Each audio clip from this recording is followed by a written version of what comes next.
भाजपचे प्रदेश उपाध्यक्ष सुजय विखे पाटील यांनी नुकताच नेवासा तालुका दौरा केला। या दौऱ्यात त्यांनी आजी माजी आमदारांना एकत्र आणण्याची किमया साधल्याची सध्या चर्चा आहे।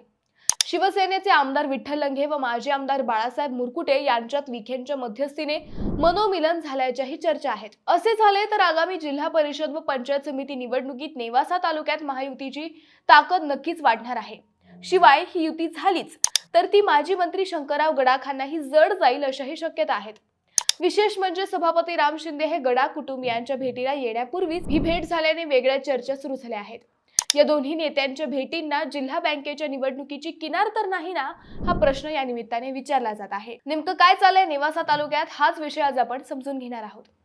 नमस्कार, मी अद्वैता आणि आपण पाहत आहात नगरी राजकारणाचं परफेक्ट अनालिसिस।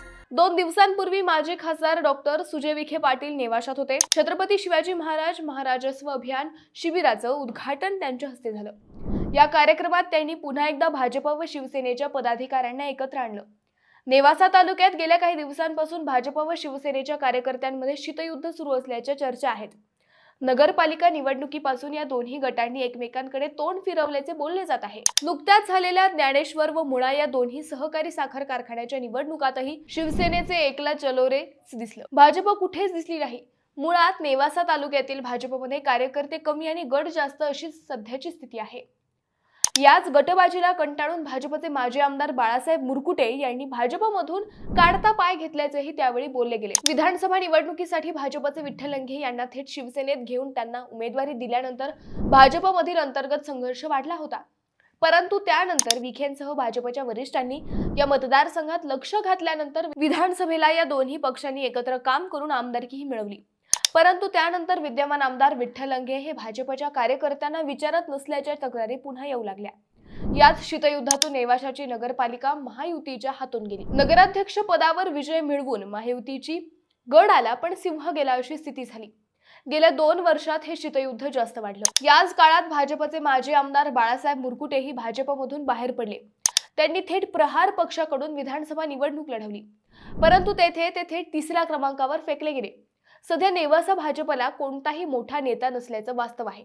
भाजपची ही स्थिती ओळखून बाळासाहेब मुरकुटे पुन्हा भाजप श्रेष्ठींच्या जवळ जात असल्याचे दिसले। मुख्यमंत्री देवेंद्र फडणवीस यांच्या जिल्ह्यातील अनेक कार्यक्रमात मुरकुटेंनी हजेरी लावली, त्यामुळे मुरकुटे आता लवकर घरवापसी करतील असे बोलले गेले। याच मुरकुटेंच्या देवगावातील निवासस्थानी विखेंनी 2 दिवसांपूर्वी हजेरी लावली।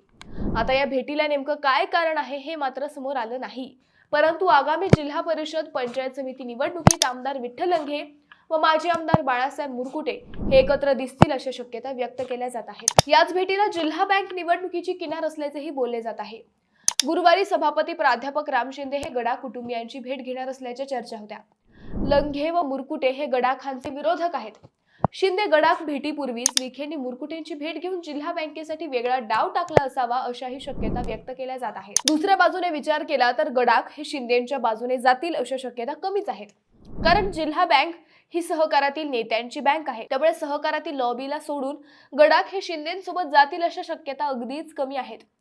एक मात्र खरं की जर लंघे मुरकुटे एकत्र आले तर आगामी जिल्हा परिषद व पंचायत समिती निवडणूक गडाखांसाठी नक्कीच सोपी असणार नाही। मित्रांनो, तुम्हाला या विषयावर काय वाटते हे आम्हाला कमेंट करून नक्की कळवा। शिवाय व्हिडिओ आवडला असेल तर चॅनलला सबस्क्राईब करून व्हिडिओला लाईक करायला विसरू नका। पुन्हा भेटू नव्या विषयावर, तोपर्यंत धन्यवाद।